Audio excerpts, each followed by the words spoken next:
סליחה? We'll be speaking English. Yeah, we're speaking. He's from England. Wonderful. Okay. You're from England. My parents are from England, yeah. Oh, your parents are from England. Okay. Actually, I'm from Netanya. We're sitting now in Netanya Zal. Yeah. I'm originally from Netanya. Are you originally from Netanya? Which side? Very close to Kiryat Sanz. Ah. 5 minutes. So buongiorno. So buongiorno. Sorry?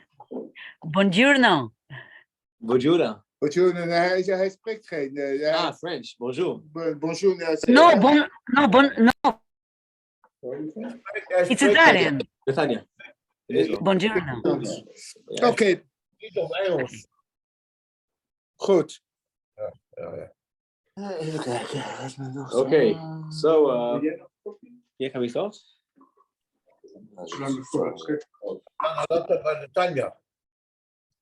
Ja, haal hem even je mond. Dan kan Ethan spreken. Ja? Dank u, dag Frank. Okay, so shalom, welcome. We will be talking today about the story of Megilat Esther, maybe from a different point of view. Things we will be learning today are based mostly on the book of Rabbi Dr. Benjamin Lau, who is the nephew of Rabbi Israel Meir Lau. We're used to know the story of Purim through the Gemara, through the Megillah obviously, but also through the Gemara, through the Midrashim. And there are all kinds of Midrashim, and some of us know more Midrashim than the rest. But there's also the historical side of the story of Megilat Esther. And before we go deep into the Megillah, we need to understand, when did the story of Megilat Esther happen? And the story of Megilat Esther happened at the beginning of the Second Temple. Some people think that it happened before the Second Temple. That's probably wrong. The thing is that most of the Jews didn't come to the Second Temple. They stayed where they were living, mostly in Babylon. There were a few tens of thousands of people who made Aliyah to Israel to build a second temple without wanting to establish a state. They just wanted a temple. They weren't planning to have a state. And there's a lack of information about what happened between the days of the first Aliyah to the days of Ezra and Nehemiah. There's 50 years that nothing's written in the Bible about those 50 years. And according to what Rabbi Ben Lau says, or writes in his book, and it makes a lot of sense, the story of Megilat Esther happened exactly during those 50 years. Now, how do we know that? Because just like we have our Bibles, also the Persians have their own books, their history books. And in the Persian history books, so first thing we know that the Second Temple was built after King Koresh told all the people that that lived in the lands where he conquered that they can go back to the lands and they're free to go back home, including the Jews. It's not only, it wasn't just specifically for the Jews, it was for everyone. We know that. Now, King Koresh, he ruled in many areas of the world, and his grandchild or great-grandchild, I don't remember exactly, was a Kesar Kasses, according to the books, to the Persian books. And Kesar Kasses is the king Ahasuerus. Now, King Ahasuerus' father, he tried to conquer the area of Greece. So we all know the stories of Sparta, of Thermopylae, of a Marathon battle. All those stories happened during the days. Again, if you take the historical books of the Persians and we put them at the same time of our books of the Bible, it all happened during those 50 years. Okay, so Ahasuerus' father tried to occupy Greece, and he failed. And after he failed, his son Ahasuerus tried to do exactly the same. Okay, that's just a background just before we start this year. So The people were sitting in Persia, the Jews in Babylon actually, but also in Persia. They were divided into three groups.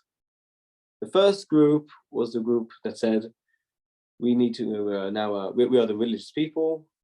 We believe in Hashem, and we're waiting for the Mashiach to come. And when the Mashiach will come, we'll go back to the land of Israel. There will be the Geulah. The second party was people that said, the right thing to do now is to go back to Israel, because Israel, we need to establish a temple there.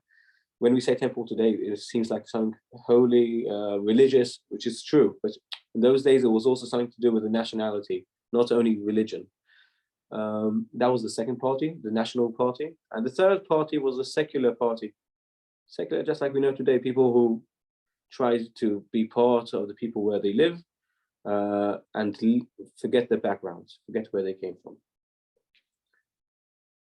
Now, reading the psukim, the pshat of the psukim, makes me understand that, wow, there's something in this that I've never read in the psukim. One of the things I really enjoy doing one of the things I enjoy when I read Rabbi Benny Lau, it happens to me also with others, also with Rabbi Jonathan Sachs, is that, I've we've all read the Megillah so many times, and we never notice these things. Like the word, it appears, it's all written over here. Okay, so let's start with Perek Aleph, telling us about the two Mishtahot. There was the first Mishteh and the second Mishteh.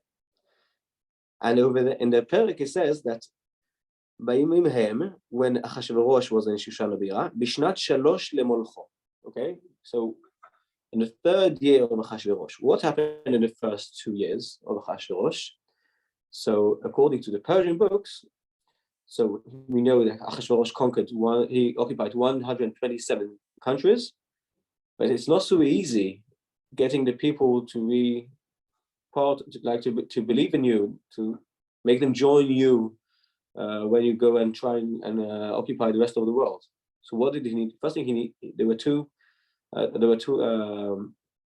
cases of people who tried to rebel. That's what. One once in Egypt, another one was in Syria, and that happened in the first 2 years. That's what's written in the Persian books. And after King Ahasuerus got to a situation where he can, okay, now he stopped that. Okay, everything's okay. He can go now on and make his dad's dream come true and occupy Greece. So then comes the third year. ויהי בשנת המלך, בשנת 3 למולכו, עשה משתה לכל שריו ועבדיו. So he's doing a משתה for who? For all the sarim, for all the ministers, and for the avadim. Avadim isn't only slaves, it's also servants. People who are there to serve the king, to help him. So what happened in this משתה? The pasuk tells us. Yeah, חיל, פרס ומדי. What's חיל? Chayil, army, okay, getting prepared for a war. So what actually happened is that the people in Shushan Abira that were living there in Shushan Abira had 6 months of having delegations from all the different countries, from 127 countries, coming over so they can see how rich the king is, how strong the Persian economy is. And by that, they will be convinced, we want to join this king. He is a strong king. And this is a big show-off of 6 months, that the people who are making sure that everything's good, everything's working out properly, are the people living in Shushan Abira. By the way, we see another example for something similar, also in the Bible, with King Tzidkiyahu, that shows how rich he is, and something very similar. First thing, it makes sense, but we see that more kings did something similar, showing people how rich they are, so they will join them. So that was the first mishteh, a show of 6 months.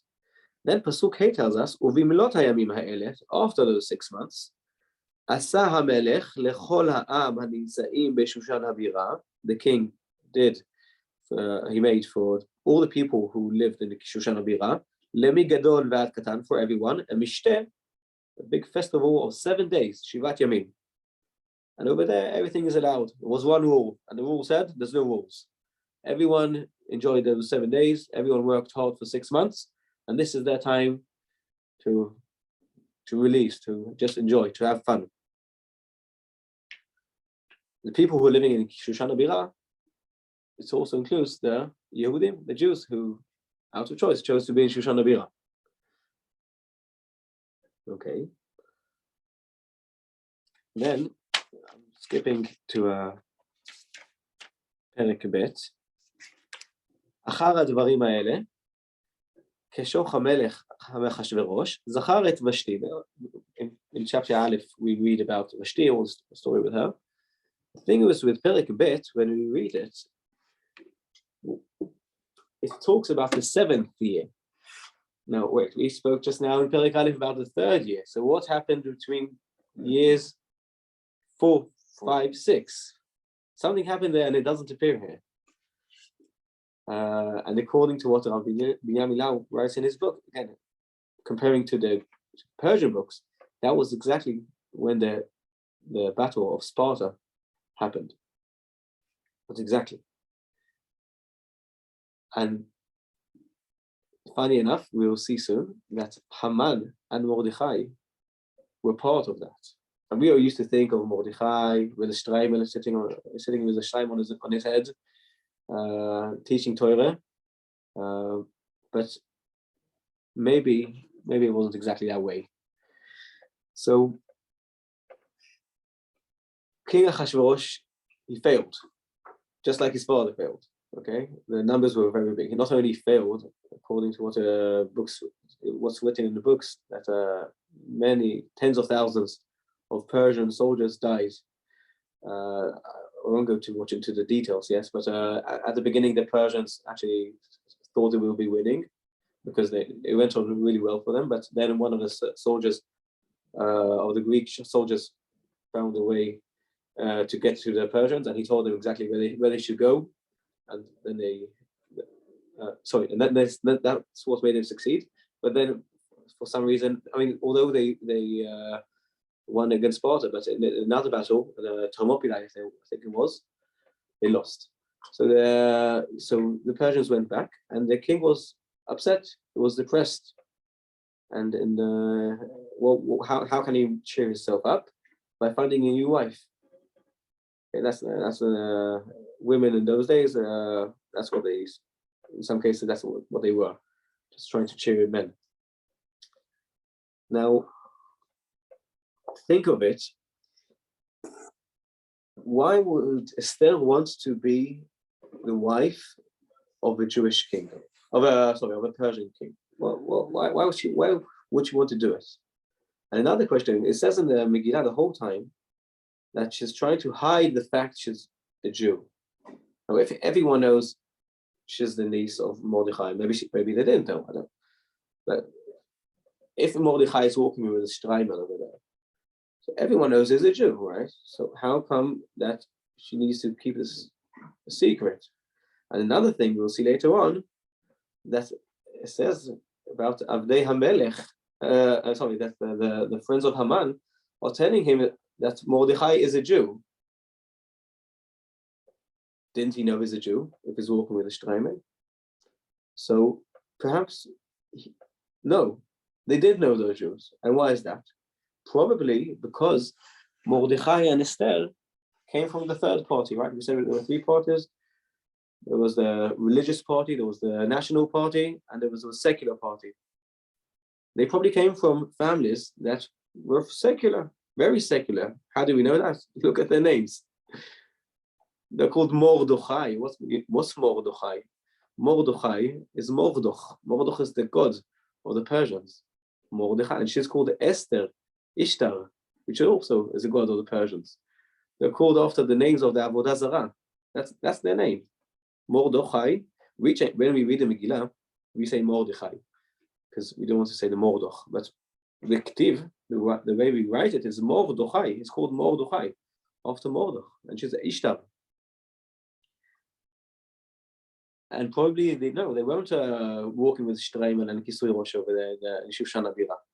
Not only can you imagine someone walking with shtreimel and being a minister? he was sitting in the Shar HaMelech. Not everyone could be in Shar HaMelech. Then we have the episode of we have the story of Mordechai that's not bowing to Haman. And the two usual two answers we know, and I'll offer another. Rabbi Benjamin now offers another one. So the two answers of why doesn't Mordechai bow to Haman, the first one is because we know that it says in the Gemara that Haman had an avodah zarah on his neck, I think, and Mordechai said, "I'm so religious that I can't bow to avodah zarah." Okay, so it shows how religious Mordechai is, but like we said, it doesn't fit the story we just said now. That's one option. The second option is the national reason. A Jew will not bow to Goy. We don't do it. Now it's interesting because we know the story of Yaakov Avinu before he meets Esav. So he writes, he sends the Malachim, and he calls himself Avdi. Yeah, I'm your slave. And he bows, and his children do exactly the opposite. Right? We know that Shimon and Levi, after the sister Dinah is raped, they do exactly the opposite. They don't bow to anyone. They do the opposite. They fight back, maybe too aggressive, not maybe, for sure, too aggressive. And their father, Yaakov, is very ashamed. Am Yisrael has always these two kinds of people who bow and people who fight back, sometimes too aggressive. And the Midrash says about the pasuk, "U'Mordechai lo yichra v'lo yishtachaveh." So the Midrash says, "Amar lo, Hevei yodea she'ata mapilenu b'cherev." Can't you see that because of you insisting not to bow, we will all be killed because of you? Ma ra'ita she'ata mevatel kilvasin shel melech. Yeah, who are you to, if you're told to bow, bow. Amar lahem shani Yehudi. I'm a Jew, I can't bow to, I'm going to bow. A Yehudi doesn't bow to a goy. Amru lo, ve'alo matzinu she'avotecha yishtachavu le'avotenu. How can you say that? We saw that that your fathers did bow to our fathers. How do you know that? It says v'yishtachavu arza sheva pa'amim. Amar lahem, so he answers back. No. Binyamin Avi, my father Binyamin. We know that Mordechai came from Shevet Binyamin. My great grandfather Binyamin, he wasn't born yet. His mother was still pregnant, and he didn't bow. Uchashem shelo kara, just like he didn't bow. Kach lo echra, and that's the reason I won't bow. Maybe some other people did bow, but I don't bow, just like Binyamin didn't do.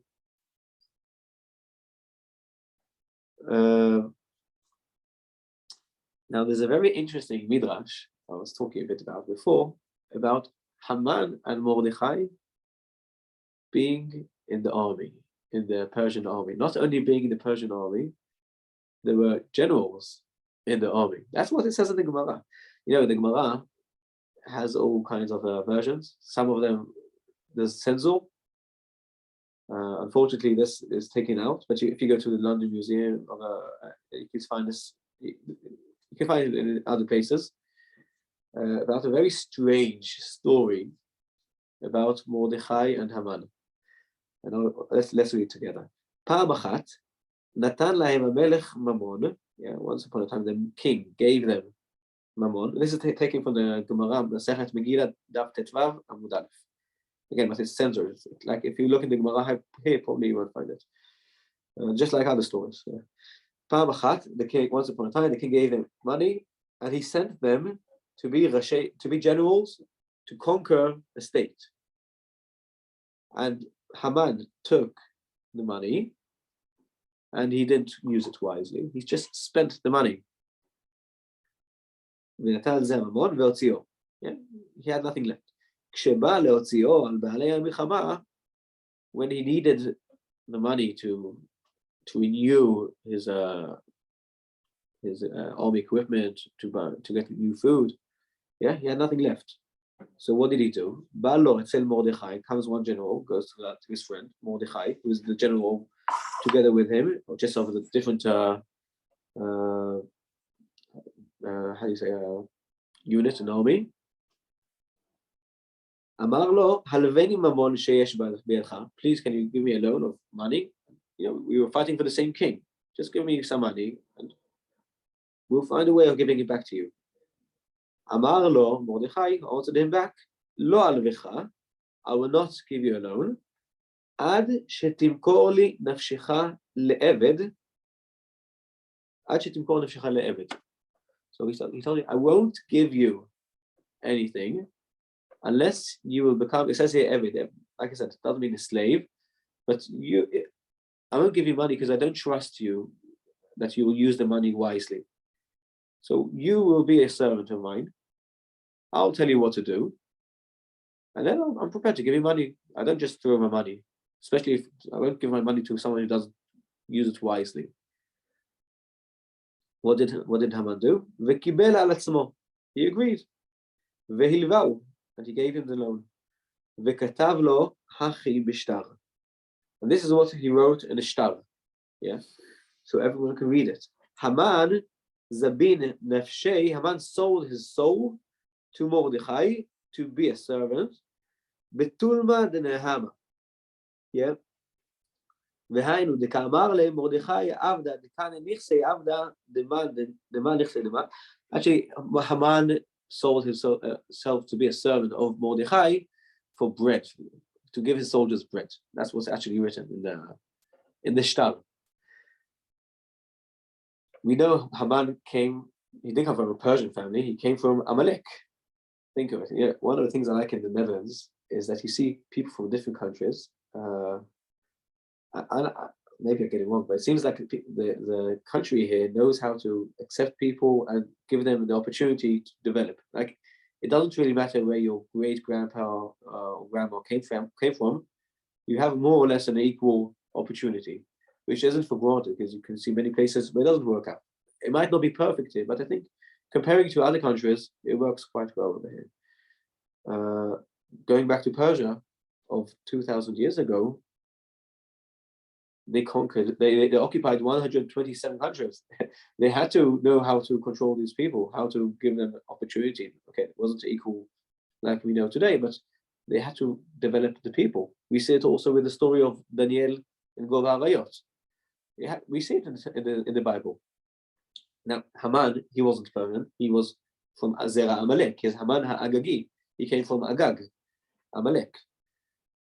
And Mordechai certainly wasn't Persian. He's, although no one knows it yet that he's a Jew, but he's Jewish. And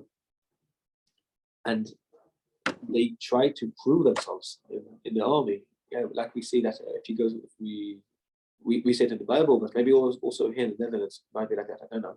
That you take the people that have the lower opportunity to succeed in life and you give them a push. So you put them in good schools, and one day they will be working in a good job in the bank, or maybe even serving in the army in a good unit. And that's exactly what happened to Mordechai and to Haman. The government in Persia, or whoever was the king, pushed them so they can serve in a good unit in the army. And that's what they did. They were very good in the army. They became generals. And just like happens in real life today, after finishing their army career comes the second career in politics. Yeah, it happens in many places. So the war ends, they lose. They take off the army uniform, and they put on the suits, and they go into the Knesset or wherever it is. And that was the time to fight. And then Haman comes and says to Mordechai, "Bow to me." And he says, "No, how can I bow to you? You're my slave or my servant, at least. I'm not going to bow to you. You should bow to me." So it's got nothing to do, according to this Midrash, nothing to do with him being very proud for being a Jew. Nothing to do with the fact that he doesn't want to bow to Avodah Zarah. There's a word for it. It's called ego. He's not going to bow to him because of his ego. And then we read about, so actually then there's the change of the life of Mordechai. He sees that something's happening because Haman decides that, okay, if Mordechai isn't going to bow, we should find a way of killing him. Maybe also some of the people. Let's put some pressure on him. Let's kill more people with him. Let's kill also the Jews. Okay. Now the thing is, it says in the Megillah, just like I said before, that Avnei Hamelech, that the Yoatzim of Haman told him that Haman and Mordechai is a Jew. He didn't know up to that moment that Mordechai is a Jew. Otherwise, they wouldn't need to tell him it. Yeah, I'm reading. ויבז בעיניו לשלוח יד במרדכי לבדו, כי הגידו לו. They had to tell him, otherwise he wouldn't know it. כי הגידו לו את עם מרדכי. So Haman said, okay, if he's a Jew, everyone knows the truth about the Jews. The Jews don't like working. Why? Why not? Today is Shabbat, today is Pesach, today is Sukkot, today is Rosh Chodesh. The Jews always have an excuse why not to work. And if they don't work, so the economy is weaker, they pay less tax. So let's blame the Jews. That's a good reason why the king should be killing the Jews. That's one reason. Second reason is because they don't listen. They're never 100% with the king.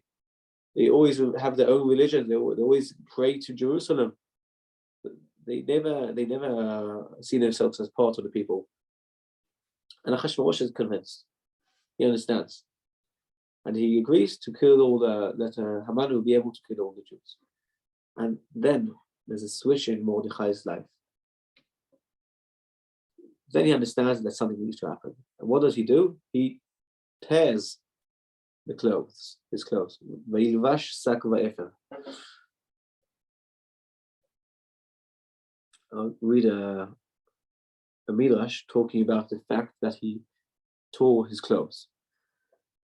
So the midrash says, Banea shel Rachel, meaning Yosef and Mordechai. Yosef is the son of Rachel, and Mordechai comes from Binyamin, so he's also of Rachel. Banea shel Rachel, Nisyonam shaveh, the Nisayon that Hashem gave them was equal. Ugdulatan shava, and also they were both very big and important in the same way.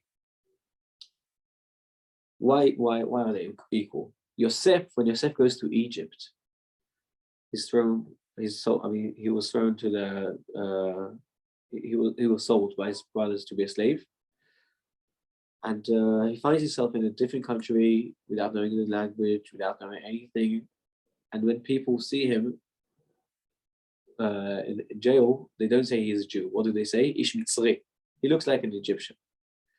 Okay, but then comes a moment that Eshet Potiphar tries to convince him to be with her, and then he tears the cloak from him. And then from that moment, Yosef's life changes, and he's not anymore an Ish Mitzri. Suddenly he understands, okay, I need to be a Yehudi. We know that because the Midrash tells us that. I don't know if you've seen the film of Lion King, but it really reminds one of the scenes in Lion King that he sees his father in the sky, and then before making a big decision, it happens to us in life, also myself, my father, Allah Shalom, when I make a big decision, sometimes I think, what will my father want me to do? And so Yosef, before he does the Avera with being with Eshet Potiphar, so he sees his father, and he says, look, one day there will be a Kohen Gadol, he will have an ephod, a choshen, and there will be 12 stones. Would you want your stone not to be on the choshen? Because if you're now going to be with her, it won't be on the choshen. And he decides, okay, I'm stepping back, I'm going to do the right thing, and my stone will be on the choshen. That comes after tearing the clothes from Eshet Potiphar. And also Mordechai acts the same. He tears, once he hears that all the Jewish people are going to be killed or murdered, he tears his clothes. But it's not enough, tearing clothes. You need to be active. Now, he has Esther inside the castle, right? She sees the king almost every day, or almost the whole time. She can help with changing the decision. And then comes one. Then Esther hears that Mordechai made a switch in his life. He's not ashamed to be a Jew anymore. Again, they were hiding the fact they were Jews. But again, like I said, the name was a Goyish name. It's like calling a child Christopher. Or, yeah, they had Goyish names. No one knew they were Jews because they didn't get dressed like Jews. They didn't behave like Jews. And then it says, "V'tavona ne'arot Esther v'saranseha." Yeah, the ne'arot, the young women of Esther that serves her, came to her and told her about the fact that Mordechai is sitting in the Evel, wearing sak va'efer. And then there's a very difficult word. It made her like, what's going on here? You're spoiling our story. We were living undercover for tens of years, and you're just spoiling everything in one go. But she sent him clothes. What are you doing? Don't do it. We've worked so hard to be Persians, to be more Persian than the Persians. She's sending him clothes so no one will see him being an Evan because he's trying to protect the Jewish people. ותשלח בגדים להלביש את מרדכי, להסיר את זקו מעליו. But Mordechai, he didn't accept it, ולא קיבל. ותקרא אסתר להתך, ותצווהו על מרדכי לדעת מה זה. And then she says, okay, if he's not prepared to accept the clothes, let's try to understand what's happening over here. And then she calls Hatach to talk to Mordechai. What's going on here? Why are you doing this? Why are you spoiling the party? And Mordechai tells her, and then comes Esther's reaction. Sometimes when someone doesn't have a good answer, he says many long sentences without getting to the point. And one of the longest psukim in the Megillah, maybe the longest, is the way Esther reacts. Because Mordechai tells her, look, you see the king the whole time. You can help us with this to cancel this gzeira. And what do you think? What does Esther do? Does she say, okay, I'll do it? No. She doesn't say yes and she doesn't say no. She says, look, כל עבדי המלך ועם מדינות המלך יודעים אשר כל איש ואישה אשר יבוא אל המלך אל החצר הפנימית אשר לא יקרא אחת דתו לעמית לבד מאשר יושיט לו המלך את שרביט הזהב וחיה. ואני לא נקראתי לבוא אל המלך זה 30 יום. Like I said, when you don't have a good answer, you say a long sentence. So she say, everyone knows that if you're not called to come to the king, you can't just appear and stand in front of the king. And I haven't been called to the king for more than 30 days. And then Mordechai says, look, I've had enough of this. ויאמר מרדכי להשיב אל אסתר, אל תדמי בנפשך להימלט בית המלך מכל היהודים. Don't think that the fact that you're now sitting in the castle with the king means you're protected. No. כי אם אחרי שתחרישי בעת הזאת, if you'll stay silent now, it won't help you. רווח והצלה יעמוד ליהודים במקום אחר. Hashem will find it his own way of saving the Jewish people. But you have now the opportunity, Esther, of doing the right thing. Are you doing the easy thing? Or are you doing the right thing? It's for you to decide. You're a young woman, but you need to decide, what are you going to do? The right thing, or the easy thing? Don't think that you can just hide inside the castle. Because if you will do that, so you and your father's house and all your family, you just will be mitboilim. You'll have no more continuation. And who knows? אם לעת כזאת הגעת למלכות. מתוך שלא לשמה, מה לשמה we say. She didn't go to the castle to live there because she was a Talmidat Chachamim probably. She went there because she was pretty and the king wanted a pretty wife. Not for let's say, that's not the ideals of a Yiddish girl, okay? We don't educate our daughters to go that way. But she got it for some reason. And Mordechai says, look, maybe you got it for the wrong reasons. But this is your opportunity to make a big change, to decide the right decision, to save all of the Jewish people, not only here in Shushan Nabira, but in all the 127 countries that Ahasuerus occupied. It's you, no one else. You can make the change. And by saying that, actually, Esther wakes up from her dream. that, okay, we can stay here in Persia, we can be more Persian than the Persians, we can live a wonderful life. No, we need to strengthen our Jewish identity. We need to be proud in who we are, to be proud in our history. And then that actually what makes the change of the book of Megilat Esther. She wakes up, and then we know the rest of the story. There's another interesting story about Charvona. We say Vegam Charvona Zachur Latov. So who is Charvona? Charvona is one of the ministers of Achashverosh, and he hears that Haman is building a tree to hang Mordechai, and then he tells Achashverosh, okay, Haman planned to hang Mordechai. Maybe Mordechai, maybe Haman should be the one to be hanged on the tree. And the king said, oh, wonderful, good idea.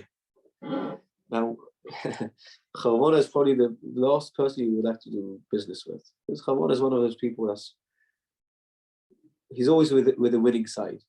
Yeah, let's say when you go to a game of Ajax, so you see the people who support Ajax. Doesn't matter if Ajax are first in the league or seventh in the league or 10th, they'll just support Ajax. But Charvona is not like that. He always supports the team that's on that's first in the league. He's always supporting the person who's now leading. So when the king said that they should be killing the Jews, he didn't protect the Jews. He just went with the king. Okay, fine, no problem. But now that everyone is blaming Haman, he's the first to throw stones on Haman and to kill him. Like he's not the person who we would want close to us. But even so, he's Zachur Latov, meaning that sometimes in life things don't happen the way we plan.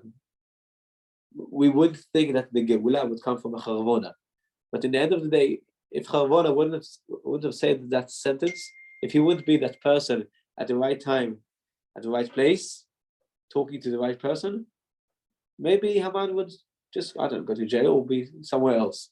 But he brought his Geulah to the world by doing that. And for that reason, Gam Charvona Zachur Latov. I will say that I hear sometimes from people, stopping for a moment about the story of the Megillah, but people that say, yeah, the state of Israel is now, it's a nice thing that people go and establish a state in Israel, but the fact that it's Chilonim who established the state and started it, and that it's not a religious state and things like that, so it's wrong, and unless it's a religious state and things like that, so we have nothing to do with it. And I think the story of Charvona shows that we can think things, we can plan things, but Hashem has his own ways of doing things. So why did it happen the way it happened? I can try and answer, yeah, but it's a fact that it's not a very religious sect, yeah. But the Geulah comes in its way, just the way that Charvona was the one saying that we should hang Haman.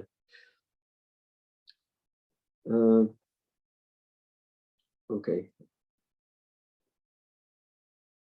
I'll just say I'll end with the end of the story, that Haman, that Esther stays to live in the castle of Achashverosh. So it's interesting because she did marry a Jewish man. Her child was a Jew.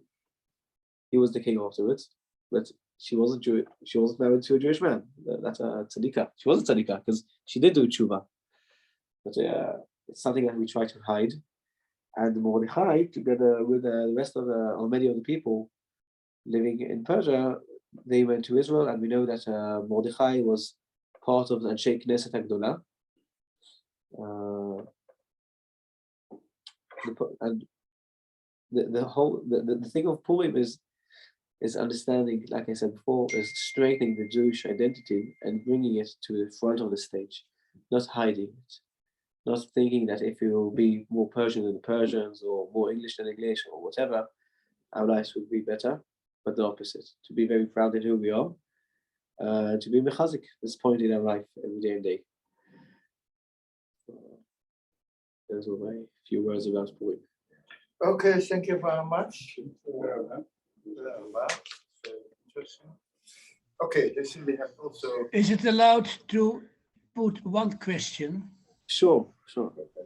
Are you of the opinion that Esther went on a voluntary basis into, let's say, the government of Persia? That it have been a voluntary act, or wasn't it like this, that she in fact was forced, like all the other beautiful girls who got sampled in the special building, so that the king could make a choice? It is not a voluntary thing that she did, according to me. Yeah, that's a very good question. From what it says in the Megillah, it doesn't seem to be voluntary, but it seems like a very good opportunity for her to, as a girl who doesn't come from a Persian background, to be in the castle with the king, puts her in the front line, puts her just like more than a regular Persian person. It's a wonderful opportunity for her. No, but the girls were picked out.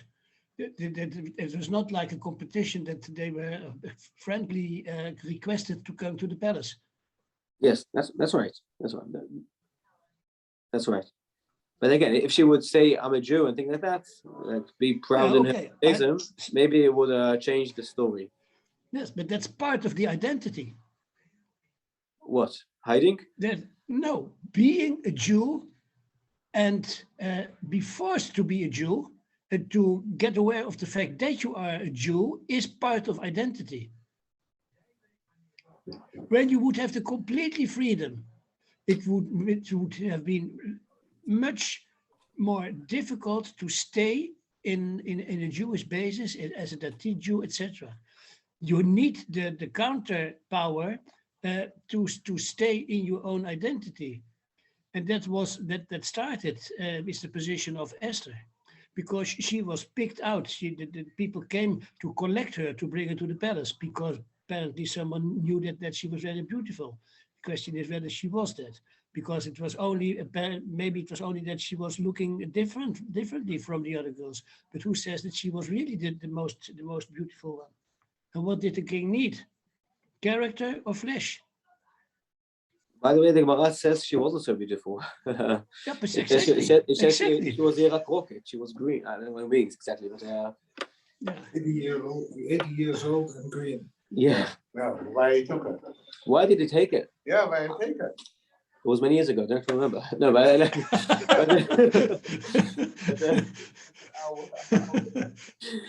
maybe it's got to do with the fact that she looks different. Maybe.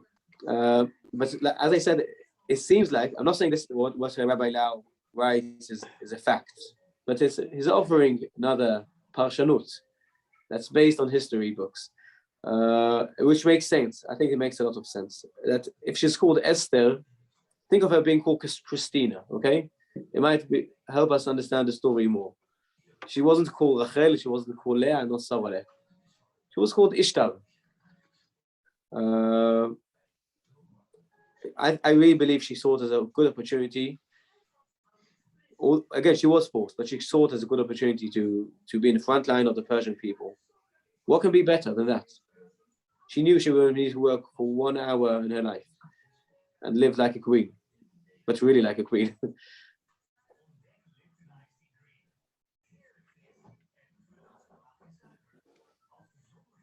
Okay. Max, you finished? Yes, I'm. Ik hoor geen reactie van je. No. I'm thinking it over. But you know that a couple of years ago I gave a shiur on Megilat Esther, practically on the same items, and that was my question, because I heard that speaker is of the opinion that Esther went on a voluntary basis. That's not. Yes, no, but okay. I'm for the moment. It's okay. Okay, thank you. I was thinking it over. Yes, Thanks. thank you. Thank you very much. I have a remark. Rambam that puts the Megilat Esther at the same level as Torah. And you wonder that you mentioned the inspiration of identity to seek your identity. It is especially popular, of course, in diaspora Judaism, where there's always the problem hiding your identity, or you could say emphasizing your identity. Yeah. And could that be the reason that he put it so far ahead? Because he also allowed the Gemini Jews to, oh no, if you are the Moroccan Jews, in case of, you can propose as a Muslim if you're being. Yeah, if you're attacked or if you're threatened. Yeah. Yeah, that's interesting. I think that when he equalizes the two, I think it's more halachically than. It's a good question. I think that especially in those days, like also today, but also for those days, trying the question of how much are you showing your Judaism was always an issue. But it's not only showing the Judaism, but also what do you do with it? I remember reading Rabbi Sachs saying that doesn't matter where he goes, he always walks with his kippah on. And that's Rabbi Sachs. So maybe some people will say, okay, he's protected, he's Rabbi Sachs. But he wasn't born as Rabbi Sachs. But I can definitely understand why people in some places don't want to, when they walk in the street, they don't want to have a Yiddish look, because I mean, I don't do it myself. I always work my tzitzit and keep it out, but I can understand people who do it. Some parts. I think it depends. It depends on the people. The kippah is a very modern thing. I mean, but we live in a modern world. yeah. But I mean, it has no historic connotation, because there's also people who say it's an entirely different subject. But what I mean is the fact that the Rambam puts the Megilat Esther at the same level as Torah, and the Mashiach comes. Those are the two books you have to observe, and the rest you can forget. Yeah. Well, look, I'm not the Rambam. I can't say such a thing. But I don't know if that's the reason why. But it's an interesting question, because you feel always the tension between identity and the fear of identity. Yeah, I agree with that. You can really feel it in the book the whole time. Good question. Oké, goed. Thank you.